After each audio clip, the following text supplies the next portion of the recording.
Et si j'ai un conseil à vous donner, je vous dirais, ouvrez votre cœur. Et surtout, allez à l'école du caméléon. C'est un très grand professeur. Si vous l'observez, vous verrez. Qu'est-ce que le caméléon? D'abord, quand il prend une direction, il ne détourne jamais sa tête. Donc, ayez toujours un objectif précis dans votre vie et que rien ne vous détourne de cet objectif.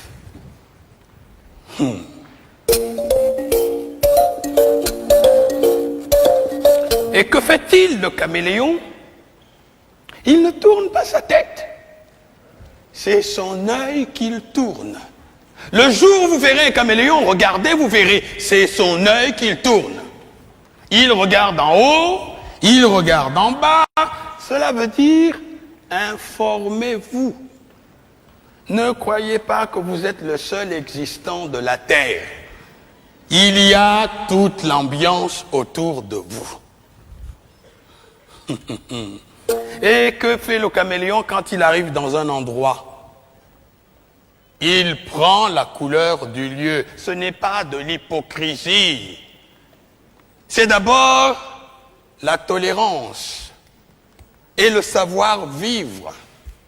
Se heurter les uns les autres n'apporte rien. Jamais on n'a rien construit dans la bagarre. La bagarre détruit. Donc, la mutuelle compréhension est un grand devoir. Il faudrait toujours chercher à comprendre notre prochain. Si nous existons, il faut admettre que lui aussi, il existe.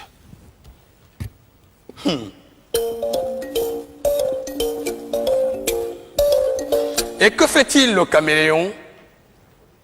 Quand il lève le pied, il se balance pour savoir si les deux pieds déjà posés ne s'enfoncent pas. C'est après seulement qu'il va déposer les deux autres. Il balance encore, il lève. Cela s'appelle la prudence dans la marche. Sa queue est préhensible. Il l'accroche. Il ne se déplace pas comme ça. Il l'accroche. Afin que si le devant s'enfonce, il reste suspendu. Cela s'appelle assurer ses arrières. Ne soyez pas imprudents.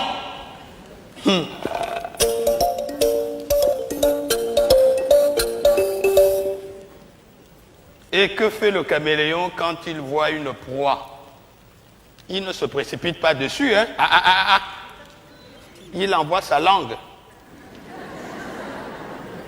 C'est sa langue qui va la chercher.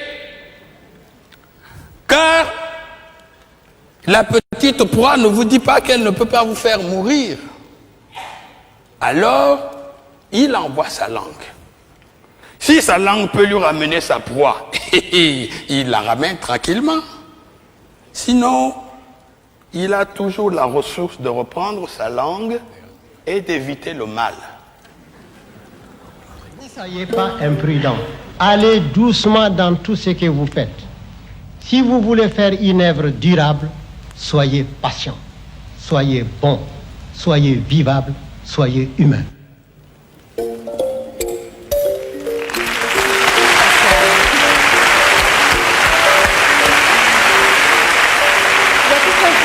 À dire ce texte. Oui. C'est Amadou Ampateba, par ce texte, en tout cas moi, me fait revivre tout ce que mes parents m'ont dit autour du feu. Et c'est toute la grande philosophie qui doit normalement nous accompagner durant toute notre vie. Et c'est l'école de la parole enseignée sous le baobab. C'est l'école de la parole et c'est l'école de la sagesse, de la philosophie. Et de la philosophie. Et vous vous définissez beaucoup aussi comme un humaniste. Mpateba le faisait aussi. Exactement. Comme Hugo. Merci. Merci.